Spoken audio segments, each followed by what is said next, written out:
And if he were to sack her, which I don't think he will, he would inflame those people who currently support her. Do you think the Prime Minister should sack Suella Braverman, and if so, why? Well, I think the Prime Minister has now said that he has full confidence in Suella Braverman. So I don't think it's going to happen. Whatever views people have, it isn't going to happen. Well, generally, Prime Ministers say they have full confidence in ministers a matter of days before they sack them. I mean, look at what happened with Gavin Williamson, for example. Well, looking at the substance of the issue, this is an issue that inflames passions on both sides, on all sides.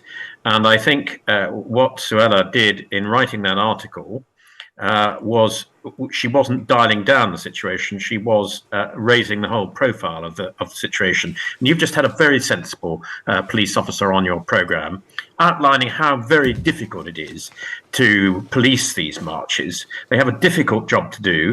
The Home Secretary could have discussed this in private, and they could have come to a modus operandi without inflaming both sides. And I think that is why my criticism of the Home Secretary, and I have a lot of time for her. I think she's doing a great job on immigration, but I think just here in that article was not as wise as it might have been. Right, so in that context, then, you think she should be sacked? No, I didn't say that at all. No, I'm asking you. Well, no, what I said this morning was that she should be thanked for the job that she's doing, and that the Prime Minister should consider moving her to another job. Right. Now, maybe lessons have been learnt, and maybe she will back the Prime Minister, and that quiet consultations will be had with the police, and hopefully these marches will go off peaceably this weekend, and the whole issue will calm down a bit. And that's really what we all hope. I did an interview just before we came on air with the Conservative peer, your colleague Stuart Jackson. You can hear the interview in half an hour's time. He said that Rishi Sunak is just really too weak, really, to, given the poll situation for your party, to sack Suella Braverman. Has he hit on something there that really the Prime Minister might want to get rid of the Home Secretary or move her, as you've suggested, but he would inflame opinion on the right of the party? Well, clearly, the Conservative Party, just as the Labour Party, is a broad church party. And in an issue like this, there'll be some that are supporting her and some that are not supporting her. And if he were to sack her, which I don't think he will, he would inflame those people who currently support her. But is he too weak to risk that? No, I don't think so.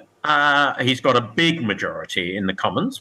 Most of the votes we're getting in the Commons are 70 plus. So I can't think that that's a reason. If he wanted a huge deficit in the polls, though. There are, and he's working hard to try and do something about that. But at the moment, I say all we need to do is, on this particular issue, I think, is to dial it down and try and reduce the tensions on all sides, so that hopefully we can come out of this weekend with peaceful marches which don't interfere with the Armistice Day remembrance of our fallen soldiers. Well, you praised the contribution we just had from the Police Federation chairman. He says his officers will get injured this weekend. You've also clearly criticised the Home Secretary for inflaming tensions. Isn't she responsible if things go badly this weekend, in part? Well, I think that it's incumbent on the police to try and police these marches, and I think it's incumbent on everybody who takes part. Free speech and the right to demonstrate is an integral part of what we stand for in this country. But once it goes beyond that, then the police, unfortunately, will have to step in. It's not their fault, but if people do behave on the wrong side of the law, they will have to police that. And then, sadly, there may be injuries. So I would say, to all sides, let's dial it down. Let's have peaceful protests. Everybody's entitled to do that.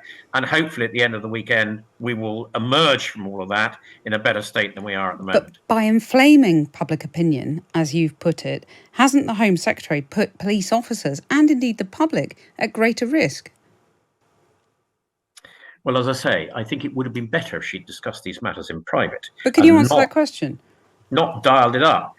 Well, I think it's very difficult to answer it because we don't know what's going to happen, and we don't know what would have happened in the absence of any action at all. Maybe she will have stiffened the police's resolve to police it with sufficient resources and numbers so that it doesn't get out of hand. So I think it's very difficult to comment on a hypothetical until we know what has actually happened. But there's a danger in inflaming public opinion, isn't there, that does lead to greater unrest and therefore putting the public at risk? Well, she was doing what she thought she needed to do to make sure the police policed it properly. I actually think she would have been much better to have done all that in private. The Prime Minister was already in discussion with the Commissioner of the Police to make sure it was policed properly. And that's why my criticism is there. Now, she's done what she's done. We'll have to wait and see what's happened. I mean, isn't what is really going on here a kind of proxy leadership campaign that, runners and riders are sort of quietly preparing for what happens if and when the Conservatives lose the next election? It's pretty unedifying, isn't it? Well, I'm not looking forward to who might be the next leader of the Conservative Party. I'm supporting Rishi Sunak. But some of your colleagues aren't quite so disciplined, are they? No, they're not. And they all people have often do in politics speculate. What I am concentrating on is the here and now, how we police these marches, and above all, how do we get to a situation where the Gaza conflict itself can lead to some resolution. That's going to have to be a political solution eventually. And how we reach that, I think, is tricky, it's difficult, but that's what we should be doing and try and move the whole thing on. So finally, what's your message to those colleagues who are looking to the future and trying to destabilise the Prime Minister and, think about what they'd be like as leader? Well, we all stand in one party. Let's do the best we possibly can to give the party the best possible chance of winning the next election rather than speculating what might happen afterwards. So Geoffrey Clifton Brown, thank you very much for joining us.